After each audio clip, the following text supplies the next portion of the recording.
Okay, section 14.8, applications of variation. Okay, let's just go through the definition here. A variation is a quantity y that varies directly as or is directly proportional to a variable x if there is a constant k such that y over x equals k or y equals kx. What does that mean? Okay, let's start looking at let's go first with what direct variation is. It's something you deal with on a daily basis, such as, let's look at some examples here, some examples of, we're going to start with direct variation. Okay, think of things like food, okay, where you have the cost per ounce. Okay, that's a direct variation. You're not going to walk up to the grocery store and go buy some rice for $1 a pound or whatever it goes for, and then get up to the cash register and they're going to go, oh, well, never mind, we're going to go ahead and just charge you $1.10 or $2 or $8. Another one is gas, okay, which is something that's on everybody's mind. Okay, is cost, okay, per gallon. Okay, that is a direct variation. Okay, so, and then we have a constant k. There's going to be a constant in here. You give me the price of something, you tell me how many ounces you bought, you divide it out, you get a constant. And a lot of these are going to be seen whenever you start seeing the examples of these. It's going to make a lot more sense. I want to make sure that you notice something though, that whenever you have a constant, okay, you've seen this before, in the sense of, you used to do a problem like this maybe in middle school where you had y equals kx.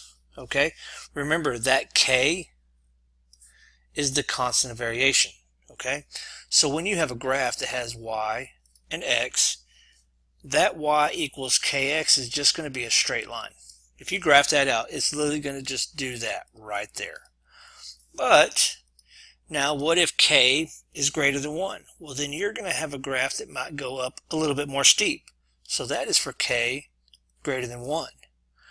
But what if you have a k that's, say, less than 1? Well, then it's going to slowly start drifting down, down, down. So that's going to be your k less than 1. So let's just do a quick little example here and just try to make it as easy as possible. Okay. If y varies directly as x, and y equals 6 and x equals 2, find y if x equals 6. That is just a bunch of word salad. So let's kind of look this out. Anytime you see this right here, okay, come here, this varies directly, that just means, okay, equals k. So you could rewrite this as y equals kx. That would be your formula that we're going to use right here. Notice it's not anywhere in here does it give us a k, but it's giving us enough information to find it. So let's do that. Y equals 6. Well, let's plug that in. We've got y equals 6. Then I've got x equals 2. Well, solve for k. Divide off the 2 off both sides, and then you end up getting k equals 3. Then what this problem is doing, okay, notice it's saying, hey, if I give you an x and then I give you a y, okay, now, okay, well, actually, sorry, take that back. I'm sorry, not the x here.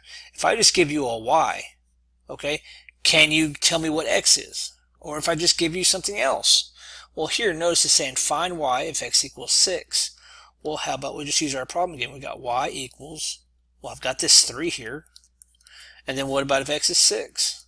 Well, 3 times 6 is going to be y equals 18. It's as simple as that. It really is. I mean, just for this one right here, when you see y varies directly as x, now this x value, they can change that. They can make that a square root of x. They can make that x to the power of x squared. So just kind of keep an eye out. Okay, so let's do another one. We're going to get to another one here. Nice little word problem. Okay, A spring will stretch a greater distance as more weight is placed on the end of the spring.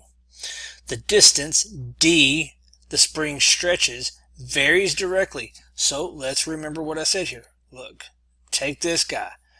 Varies directly. You automatically should know what that means. If d, the spring stretches, varies directly, we can go and come in here and go, well, I know that so far d equals k. There, that's something. As the weight, w, is placed on the end of the spring. Well, there, without even finishing it, we've already got our equation. This is a property of springs stated in physics known as Hooke's law. If the weight, okay, which we know is this guy here, of 10 pounds stretches the spring 6 inches, how far will the spring stretch with a weight of 15 pounds? Well, let's just plug everything in. I've got a weight here of 10. I don't have a K yet, and how far is it going to go? 6 inches. Okay, well, let's just divide everything out. Okay, when I get that, I get K equals 6 over 10, which also equals 3 over 5. So K equals 3/5. Well, then it tells me how far will the spring stretch with a weight of 15 pounds. Well, how far? That's my distance. I don't know yet. Well, what's my K? My K is now 3/5. Well, what's my weight? My weight is 15 pounds. Well, let's go and put this over 15 over 1. Okay, notice here this reduces, this reduces. We got 3 times 3, that's going to equal 9. So my final stretch is going to be 9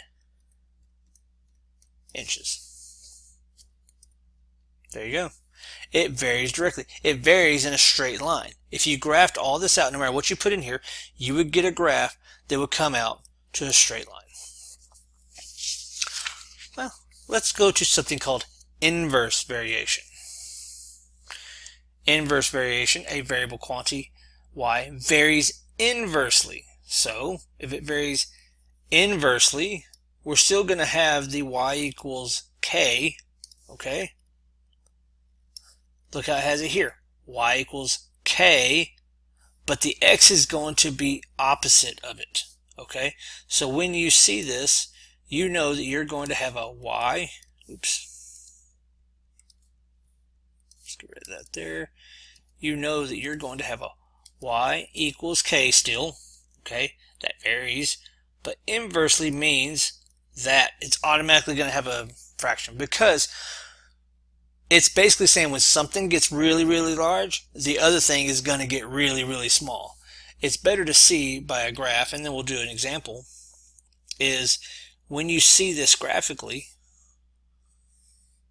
okay, we've got y here, and we've got our x. Let's just do just a regular, okay? When your k is going to equal 1, it's going to kind of look like this, and I'm going to draw this as best as I can. That right there is y equals kx. Notice the larger y gets, the smaller this x value is going to get. It's going to vary inversely, okay? Well, the same thing can be said here. We can come in here and go, okay, this is going to be for if k is less than 1. Let me make that k look a little bit better.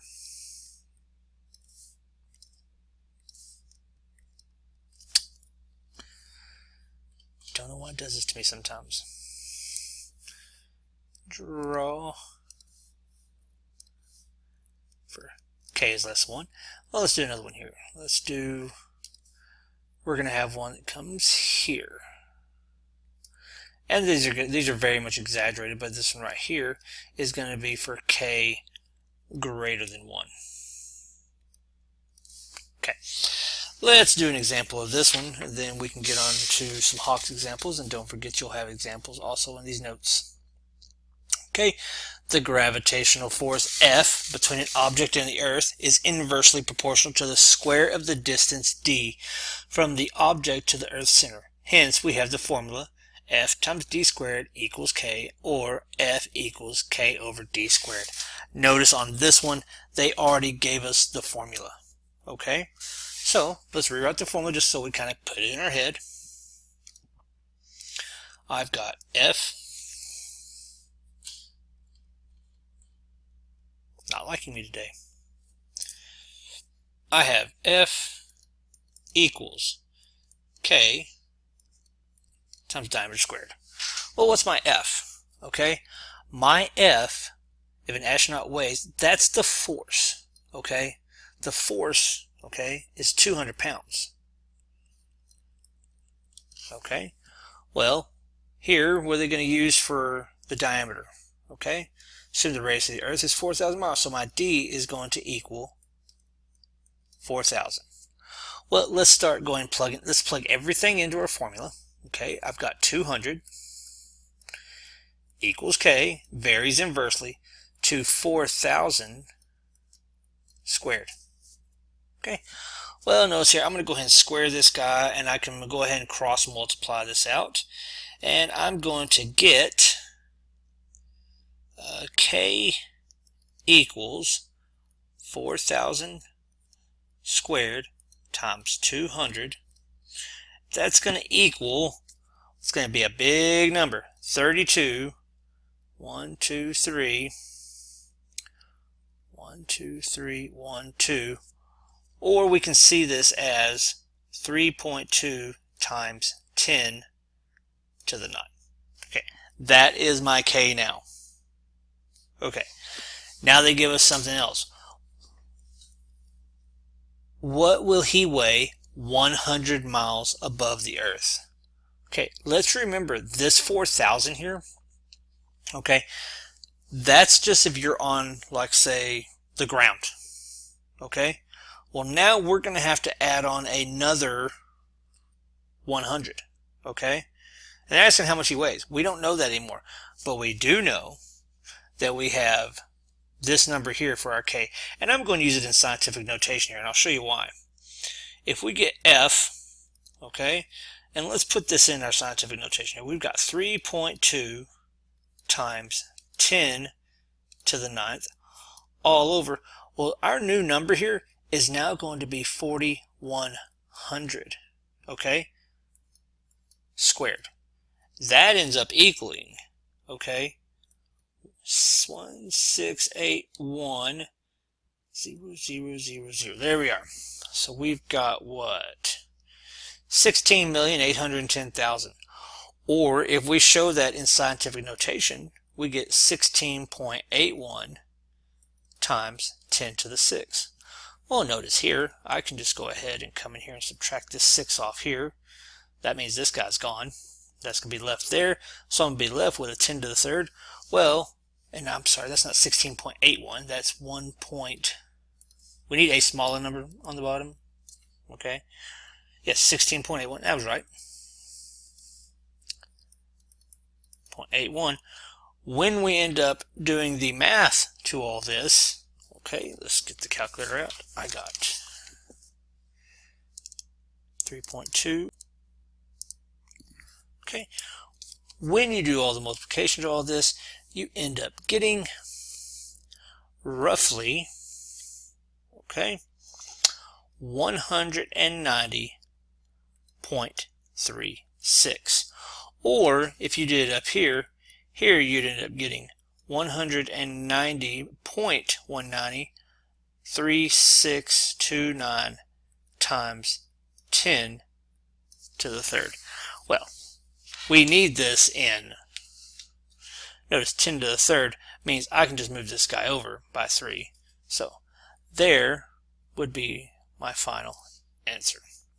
So either way you want to do it on that one, and if you need help with the scientific notation, let me know and I can help you out with that. But there you go. We're going to do some Hawks examples now.